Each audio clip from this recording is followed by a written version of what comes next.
My name is Teresa Lockwood. I reside in Violin, New Jersey. I'm actually gonna record a strange coincidence because okay, this is the thing. So I'm listening to this I don't know if I have that open. I'm listening to a sermon of my persecutor, and this is the thing. Strangely, he actually not particularly in this one, but there's certain moments that this pastor, as he's getting older, is kind of reminding me of a so-called pastor when I was a kid. Okay, and I looked up these things. I was going through these things, and I'm just going to cover this part up because it's not even involved in. Okay, so this is the thing. He does these things that keeps reminding me of this pastor that I went to a private school in, and I was there in K4. Then I moved to Georgia. Came back, was there in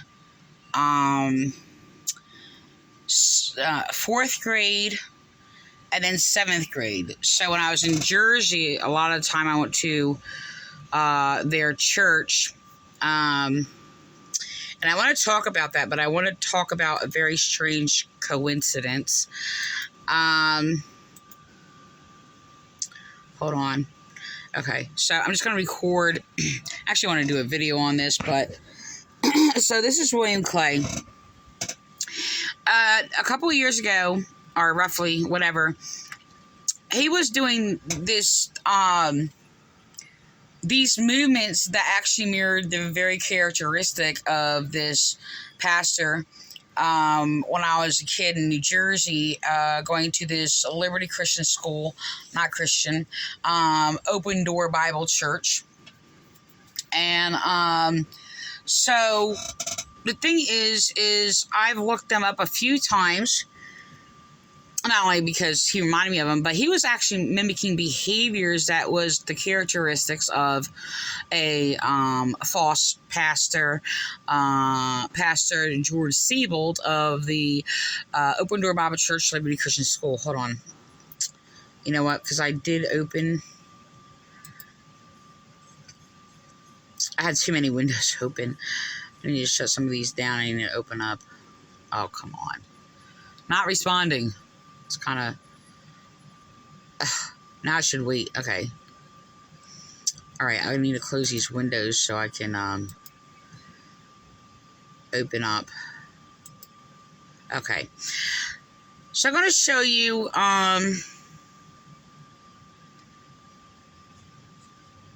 Alright.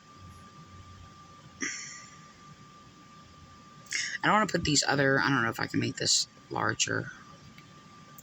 Alright, so this is the... oh, here we go. Okay. So this is this school that I grew up in. And I want you to just imagine the way it was for me growing up. It was only this one... let me get my pointer. My pencil. Blackwing. I recommend this pencil. So,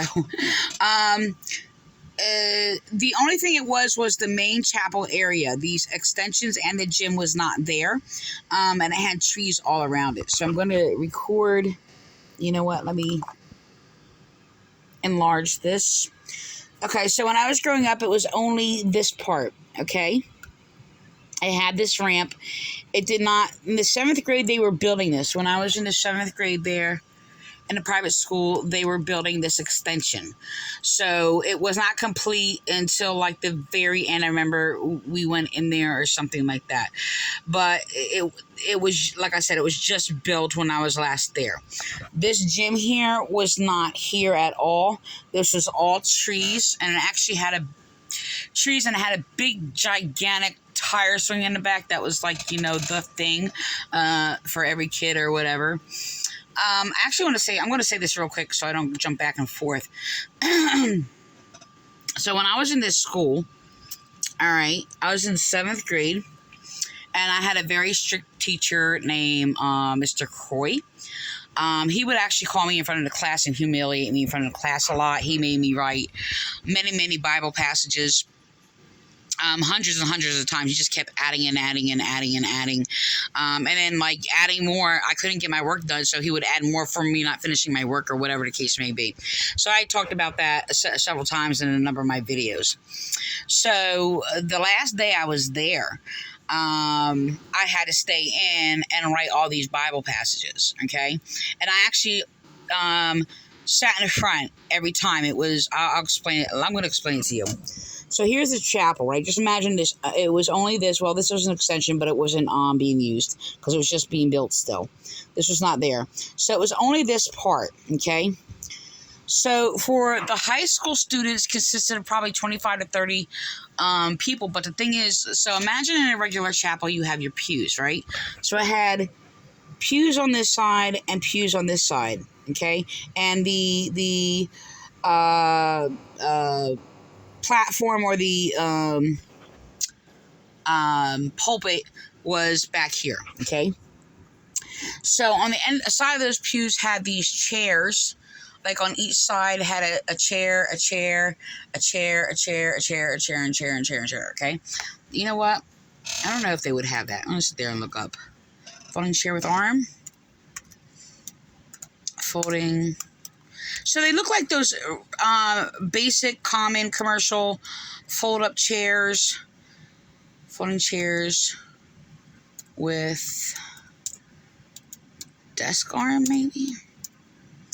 Let's see if they have. Okay. All right, yeah. Here we go. So it was similar. It was more narrow than this, though. It wasn't so square. I'm trying to, let me just do images all together.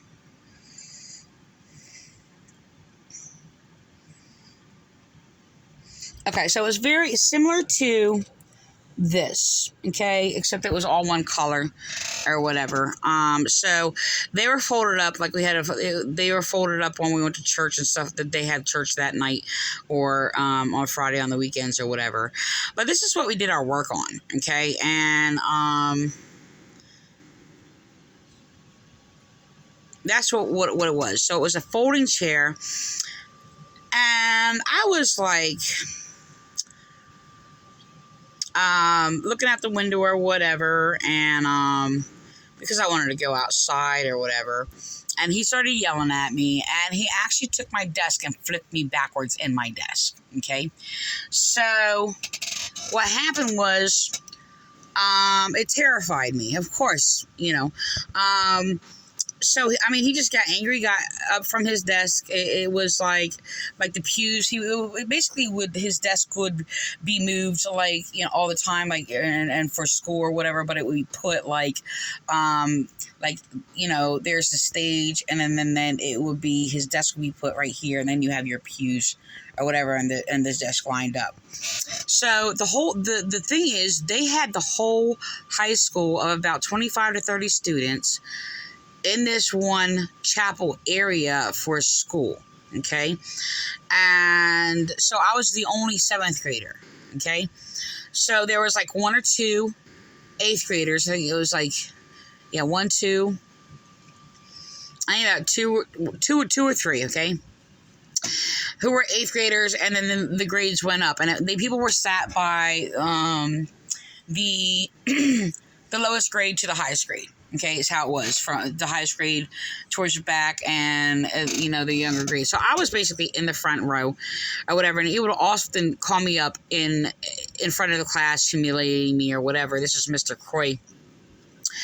And he basically just called me up one day just to insult me about my ears being pierced, and perverted scripture about piercing of the body, and then perverting scripture, claiming that, you know, if it offends thee, cut it off, and things like that. Yeah, it was just, you know, sitting there convincing me that I'm going to go to hell, right?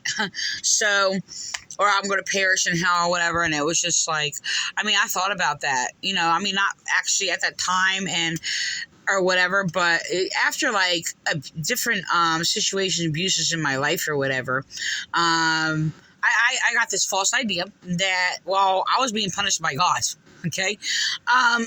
So the thing is, and I thought I was going to go to hell. I actually thought about cutting off. I was actually older, right? And a later teen or whatever.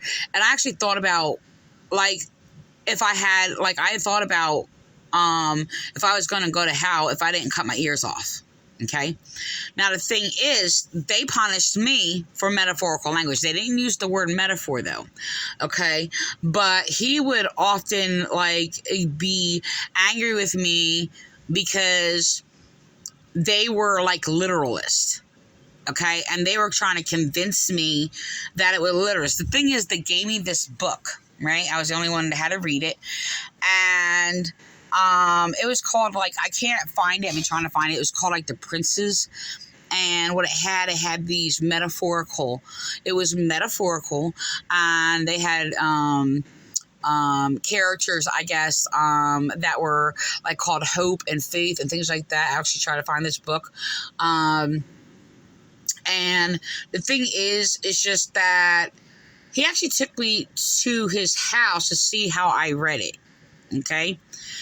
And I would actually, like, question, like, how he was saying it and how I was seeing it.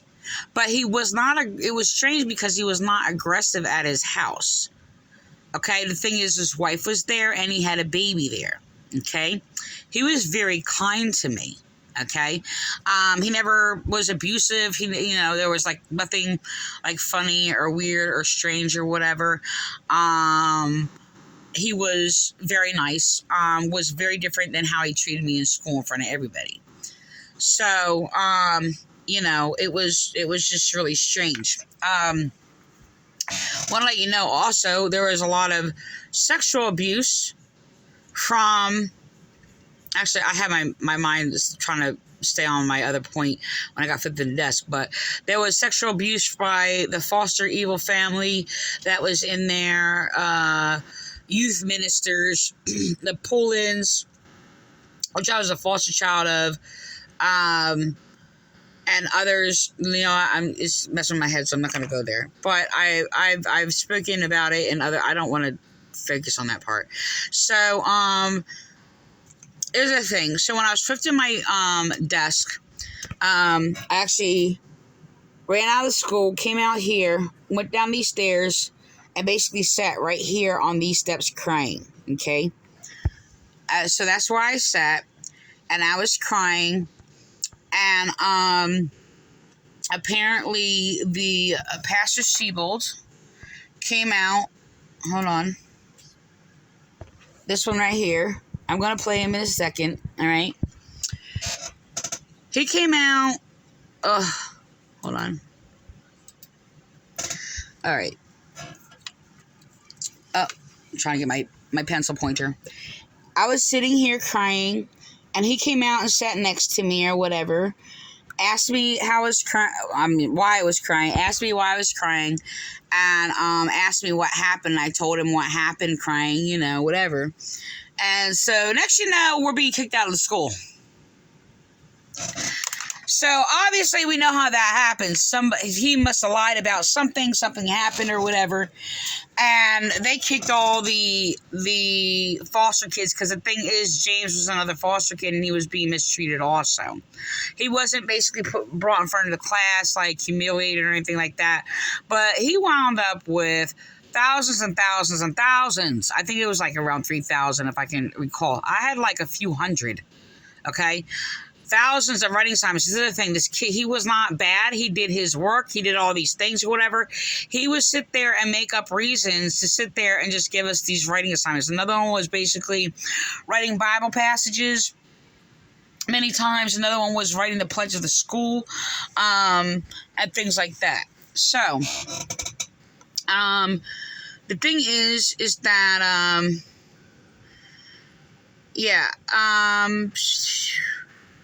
I don't know what else to say about this particular thing. So apparently, all right. Okay, if I have any more else, I'll go back to that. All right, so this is the thing. I'm playing this, I was reminded about this, and of course they basically have their way. This church here, they all mimic things about relating to different things in people's lives or what have you. You know what? I'm going to open it in another. Let me just do it. All right. So there was something about him again, where I said, reminds me of Pastor Siebold. Right? Now, just going to say something about Pastor Siebold.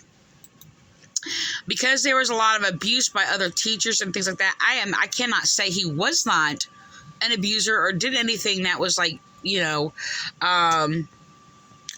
perverse or abusive or anything like that or whatever. My question is, did he know? If he knew and he's going to sit there and cover it up and go to the grave with it, he's going to hell. He can sit there, I was going to say you, but he can sit there and say all he wants that, he's saved, all these other things, whatever, yada, yada, yada, yada. Look, you go to grave if knowing about these things or whatever, you're going to hell. Now, this is the thing. I grew up in this church that I knew from when I was a kid, about 12 years old, I knew and realized that their teachings was false because, for one, I didn't have an idea of that's a false teaching or that's wrong or whatever. My thinking was not like that. It was like they taught these things, and I just had knowledge like grow in me in regards to it exposed that it was false. So I didn't have it thinking like that was false. It was just like that's what they said, and this is the truth, okay? I don't know how to explain that. But the thing is that, some things I couldn't even correct because I couldn't even understand what they were saying.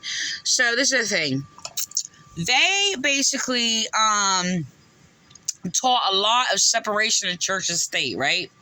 For one thing. I'm going to start playing this because here's the thing. First of all, it seems to me that they are trying to cover up because now the thing is, it's not a big, it's important, but this being done, hold on, let me just go to, I think it's around one, hold on. Look, this is the thing, their teachings, he spoke against philosophy often, okay? He's sitting there trying to present that he's claiming Christian philosophy. Somebody's telling him to do this, and you know where it's coming from? A call out of the Violent Nazarene Ramus Church, okay? And the police department who committed hate crimes against me for my teachings and beliefs. My teachings and beliefs are against their teachings and what I grew up on, okay? So, excuse me. The thing is that he taught a lot against philosophy. This is the thing. I did not know what philosophy was. I did not know what philosophy was until I basically started researching and questioning the teachings that I grew up with that were false, okay? Now, for everything, I didn't have an idea if they were false or not. Like separation of church and state, I just didn't know what it was, and I needed to find out what it was. But they often spoke against government, and ranting off about separation of church and state. Actually, you know what? Because I did all that, I actually want to do another video, starting that from the beginning. I should do that. Because there's other story that is very strange that I encountered. I'm actually going to do that. I'm going to cut this off and I'm going to make a part 2. There's a strange thing that happened because I just want to show this real quick. He winds up bringing up a church that was threatening to be closed over this whole...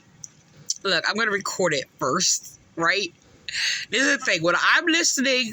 All right, let me record this first. So when I'm listening to them telling the beginning of the story, and I actually didn't know this, I'm going to throw this in here.